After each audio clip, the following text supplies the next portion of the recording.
we are talking about mastering communication, and as we discussed with that, there are three models of communication. One is linear, the other is interactive model, and the third is transactional model.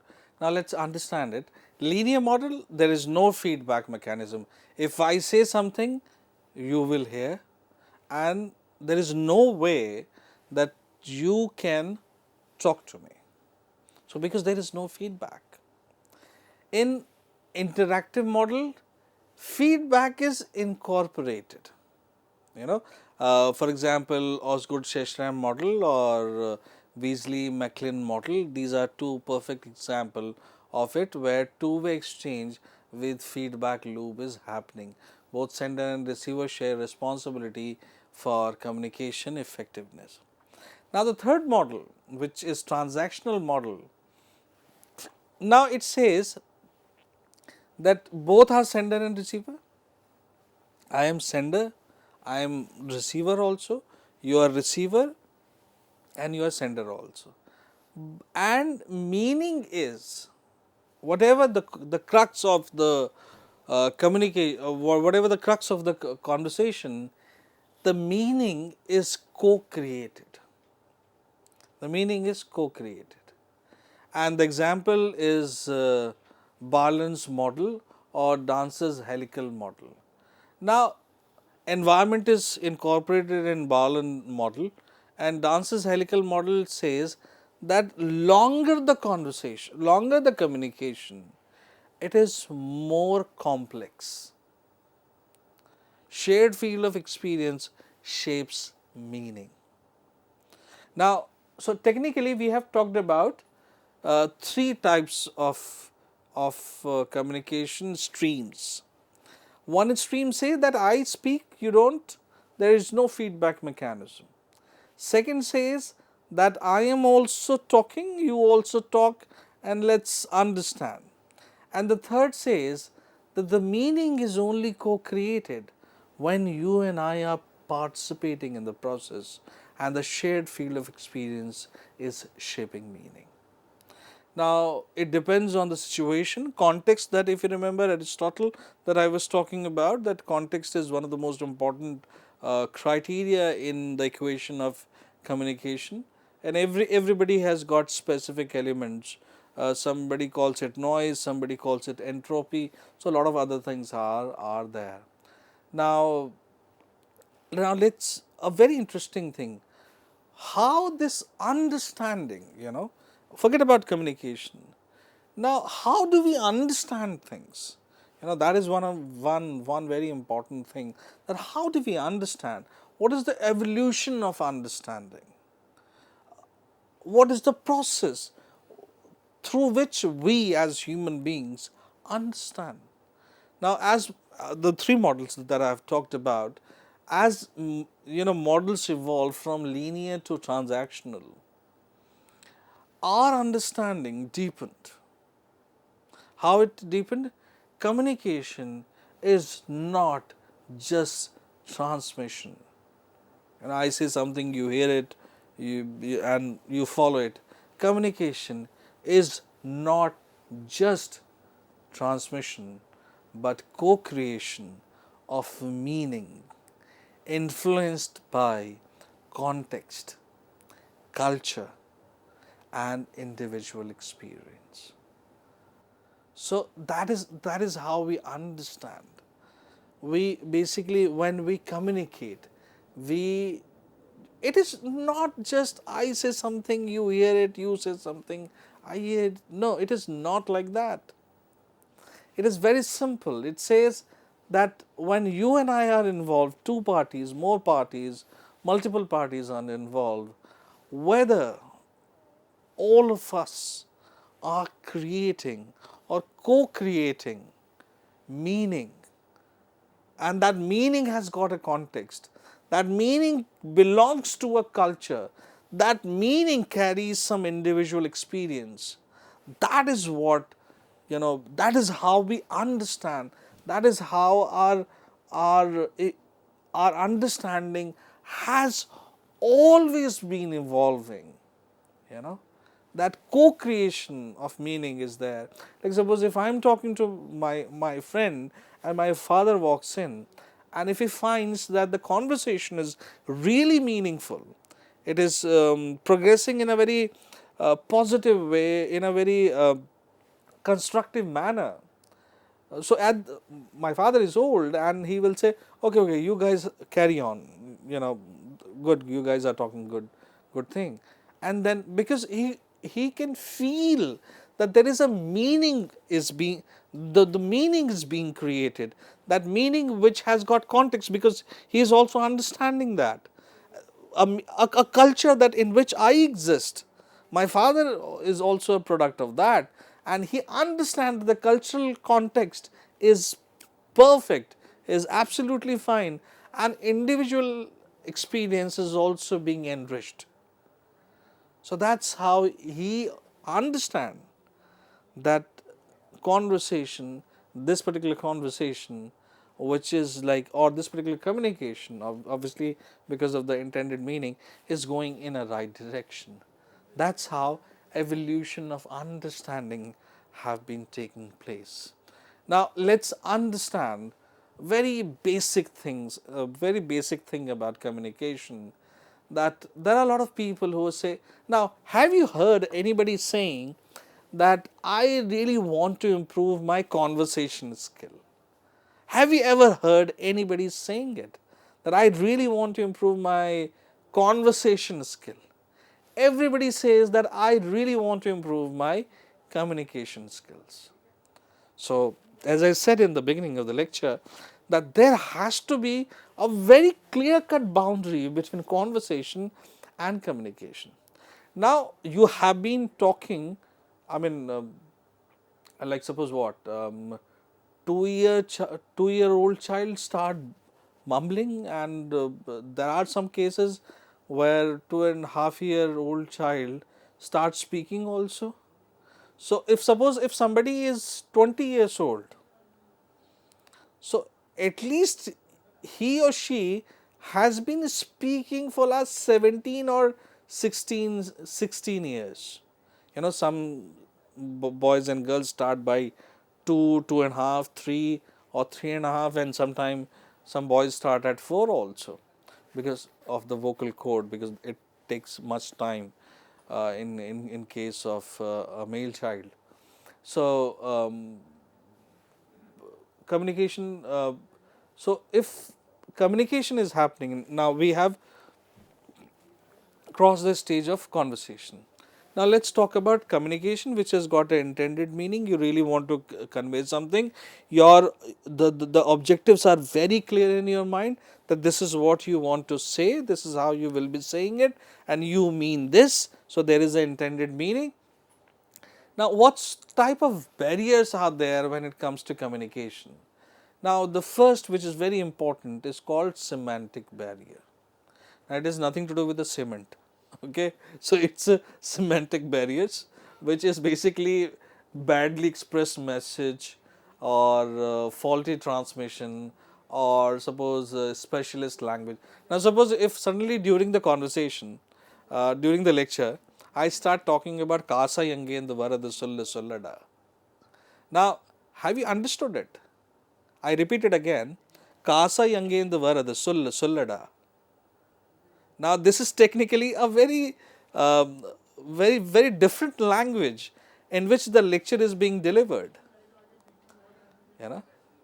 Now, suppose if I say, uh, suppose if something else, like I tell you that there are certain jokes which are popular among medical students. There are certain jokes which are popular among engineering students. There are certain jokes which are popular among art students. There are certain jokes which are very popular among law students, because they are very domain specific jobs. In the same way, domain has got a very specific language, and one of the biggest example is a prescription that you receive from your doctor. It's a very specialized, encoded message which is being decoded by the pharmacist. If you try to decode it, chances are that most of us are not able to do it. Now, it it happens because the semantic barrier happens because of these reasons, like badly expressed message, faulty transmission, or a specialist language. Now, there is another category called psychological barrier, which is about what is your perception about the person or event or thing. What emotion do you carry about that? And there is a, or another psychological barrier is that distrust of communication, that you believe that you will not get the right information. So that distrust of communication is there. Then you have very interesting thing, organizational barriers. I mean, this is something which I would love to talk about at length.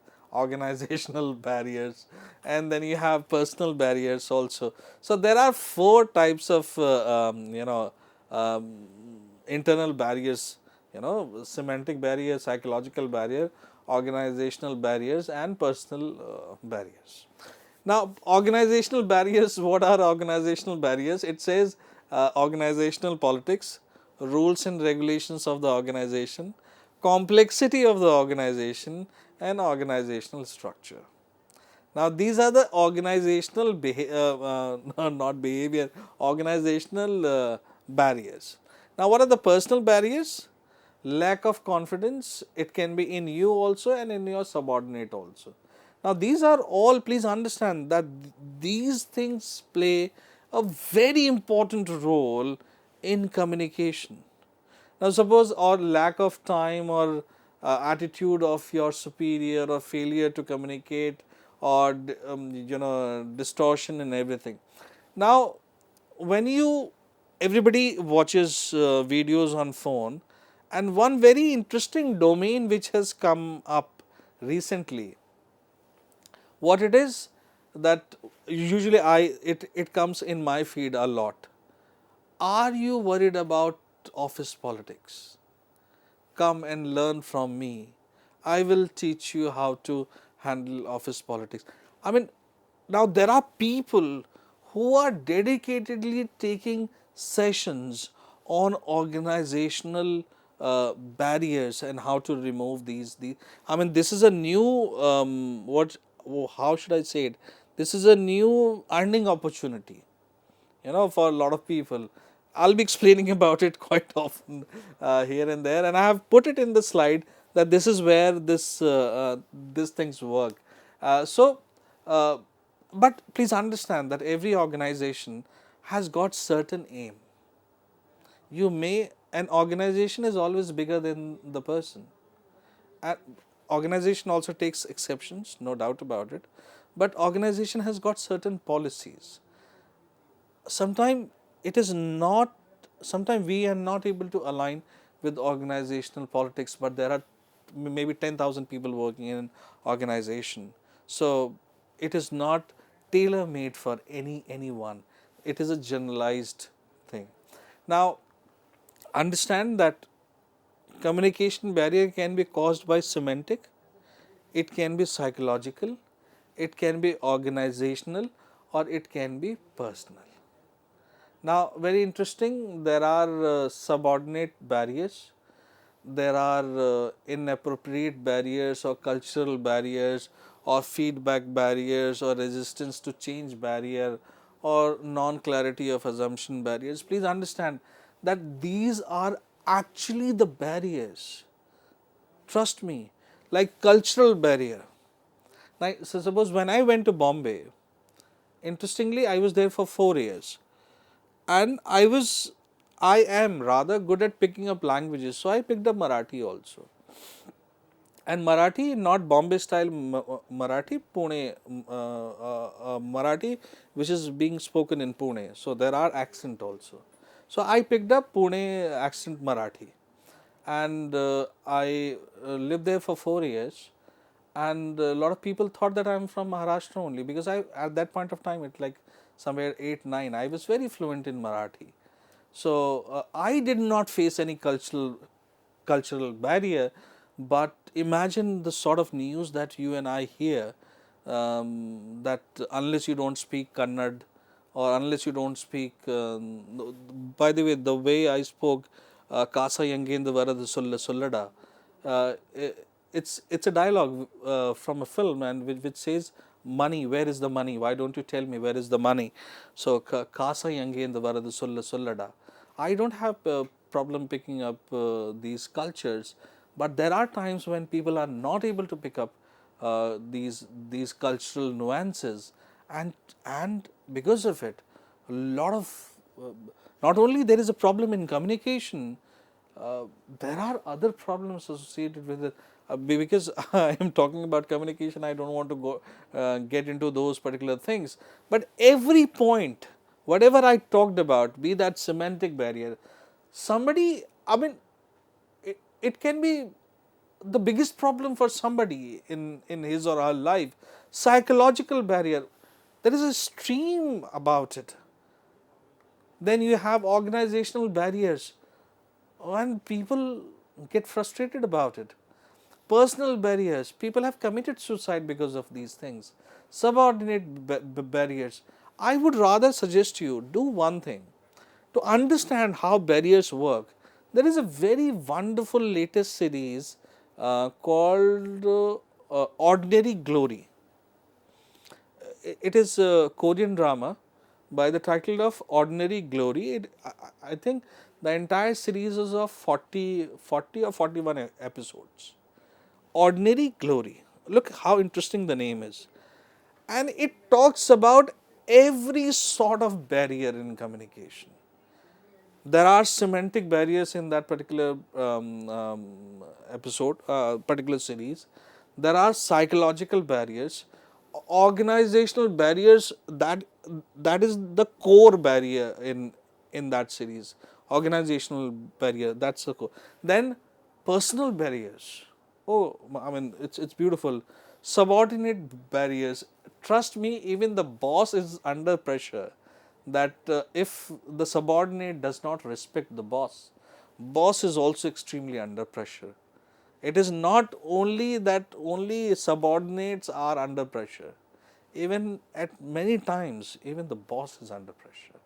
And inappropriate barriers, I don't want to talk about those barriers because then it will be slightly explicit. And then cultural barriers, I have just talked about, feedback barrier, that and resistance to change. A lot of people happens. Trust me, how can you teach me? That is the resistance to change barrier that happens. And trust me, interestingly, all these things are part of communication. I said that communication is not only just not verbal communication, not just word communication, not just this communication, not just body communication, not just graphic and all these communication, not only digital communication.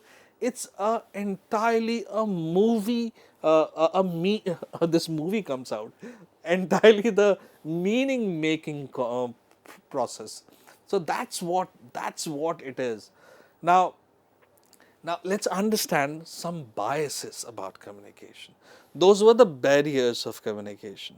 Now, why are we trying to do? What are we trying to do with these barriers or biases or these things? Now, those were slightly like cultural is very external factor. Now, what is the internal factor?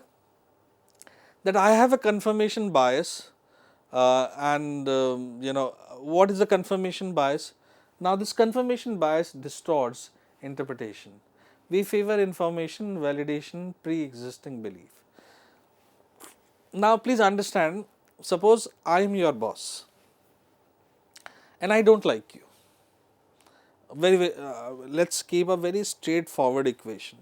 I'm your boss. I don't like you.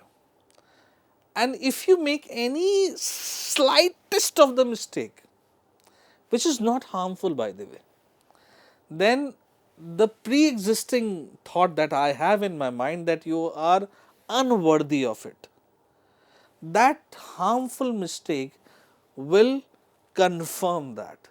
मैंने कहा था ना कि ये ऐसा ही है. Now that is what is confirmation bias, which distorts interpretation. And if I like, now reverse the situation, I like one of my employees and I says कि यार ये बहुत बढ़िया बंदा है, and he he or she does some blunder, and because I like him or her, as a boss or as a friend, so I'll say okay, कोई बात नहीं, मैं संभाल लूँगा, ऐसा हो जाता है. Now this is an internal barrier. It happens in communication also. Please understand these examples that I am producing right now. These are related precisely only to communication. These are like about communication, that when you are in conversation with someone, you have this confirmation bias, and this particular confirmation, because you have some now it happens like, suppose if I like one political party, I have a confirmation bias. I will not appreciate good work done by some other party because I've got a confirmation bias. And same thing happens in conversation, because you are confirmed about something, you are not giving space to any other thing. That's what the problem is. Now, what happens, how it is being expressed, how it releases itself, how can you check whether you have this or not? When that person comes, you are under stress or you are angry, anxiety is there, cloud judgment is there, and all these things hinder clear communication. I can laugh about it, but trust me, somebody's life comes at stake because he or she is not able to solve these problems. Sometimes it happens. Then you have cognitive overload. Now, cognitive, as you understand, it's about thinking, it's about how you perceive things. Too much information. Now, this is what major problem happening today among Gen Z, not Gen Z, Zen Alpha now, in fact. Zen Alpha, it is happening that too much information overwhelms processing capacity, which blocks message comprehension. Now, it happens, during the conversation, you presume, you know it, you don't pay heed to it, and you miss it. At times, at so many times, I've seen it. Because you are a smart student in the class, you don't pay attention, you keep on doing it for a long time, and something very interesting happens at the end of the year. You are no more the best student in the class. And then language difference. Like, suppose, because I'm delivering this particular lecture right now, I have tried my best not to use jargons, not to bring in any dialect into my conversation. I have tried to keep my fluency level very moderate, so that I can create some I can avoid lot of significant misunderstanding. So when you use lot of jargons, like suppose if you invite somebody from outside, okay, sir, kindly elevate our intellectual standard, kindly teach us, kindly enlighten us, and he or she starts talking in terms of heavy words called jargons. Um, Chances are that we will not take it, or we'll suddenly shut our brain. I'm not understanding, I'm not understanding. Then at times it happens that because you are from a certain region, you carry your dialect with you. There was a joke long back when I was young. I used to, whenever I used to say that I want to, like a role play thing used to happen, and suddenly if I become a Madrasi, so suddenly I start doing certain accent thing, that this is how they speak, whereas it is not necessary that they speak that way, but this is my presumption, and I feel, I think, which is technically again confirmation bias that I was earlier talking about. So that can be a confirmation bias also.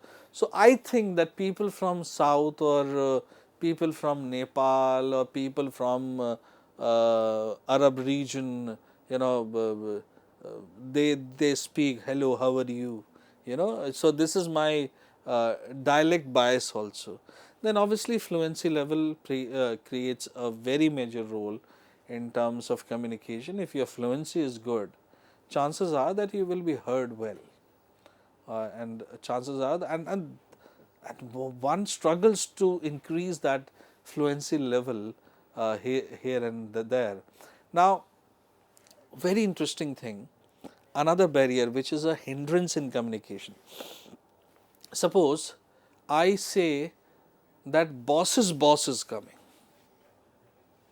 boss's boss is coming. Now, what does it mean, boss's boss is coming? So, suppose if I have a like I work in an institution, my head is my director, and suddenly the vice chancellor of the university comes. Now, sometimes this power dynamics make employees uncomfortable communicating upward. You may not, I mean, chances are that you will not take this point, but it happens. Doesn't matter how good I am in communication, if I meet a very influential person, suddenly the way I speak, I really tune that according to the power structure in the room. Ladies and gentlemen, thank you so very much. It was wonderful talking to you.